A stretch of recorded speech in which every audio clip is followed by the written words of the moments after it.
All you really need to know about the Paris Ritz is this.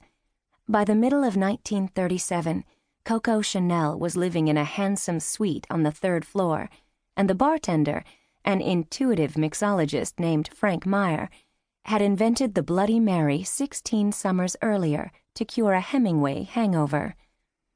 Mind you, when I arrived at Nick Greenwald's farewell party on that hot July night, I wasn't altogether aware of this history. I didn't run with the Ritz crowd. Mosquitoes, my husband called them. And maybe I should have listened to my husband. Maybe no good could come from visiting the bar at the Paris Ritz.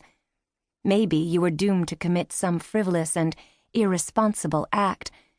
Maybe you were doomed to hover around dangerously until you had drawn the blood from another human being, or else had your own blood drawn instead.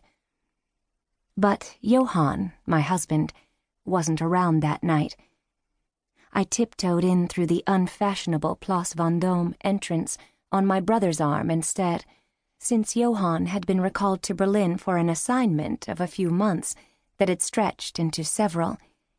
In those days, you couldn't just flit back and forth between Paris and Berlin, any more than you could flit between heaven and hell. And furthermore, why would you want to? Paris had everything I needed, everything I loved, and Berlin in 1937 was no place for a liberal-minded woman nurturing a young child and an impossible rift in her marriage. I stayed defiantly in France, where you could still attend a party for a man named Greenwald, where anyone could dine where he pleased and shop and bank where he pleased, where you could sleep with anyone who suited you, and it wasn't a crime. For the sake of everyone's good time, I suppose it was just as well that my husband remained in Berlin, since Nick Greenwald and Johann von Kleist weren't what you'd call bosom friends, for all the obvious reasons. But Nick and I were a different story. Nick and I understood each other.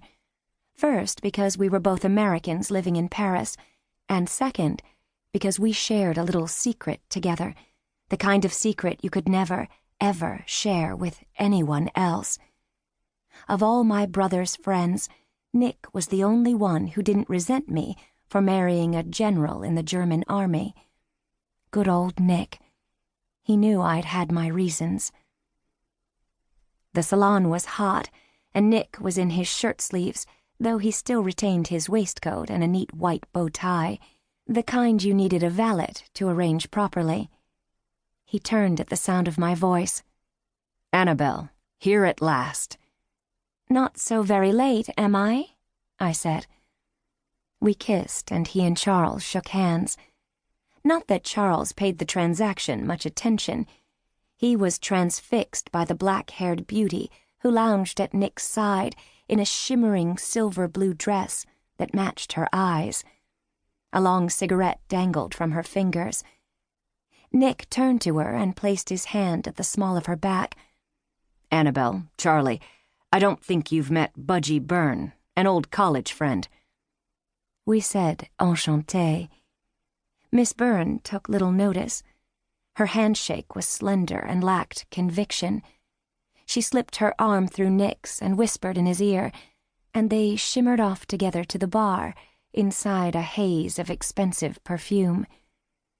The back of Miss Byrne's dress swooped down almost to the point of no return, and her naked skin was like a spill of milk, kept from running over by the edge of Nick's large palm.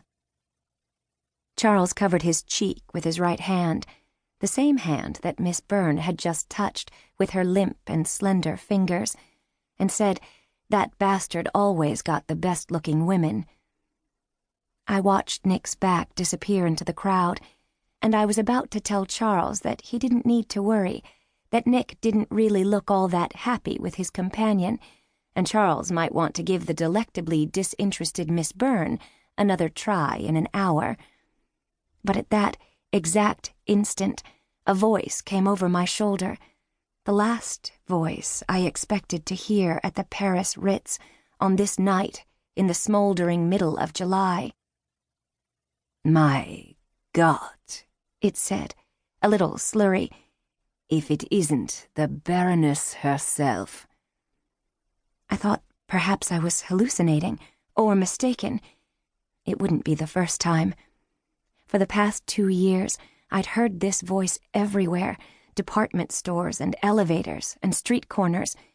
I'd seen its owner in every possible nook, in every conceivable disguise, only to discover that the supposed encounter was only a false alarm, a collision of deluded molecules inside my own head, and the proximate cause of the leap in my blood proved to be an ordinary citizen after all, just an everyday fellow who happened to have dark hair, or a deep voice, or a certain shape to the back of his neck.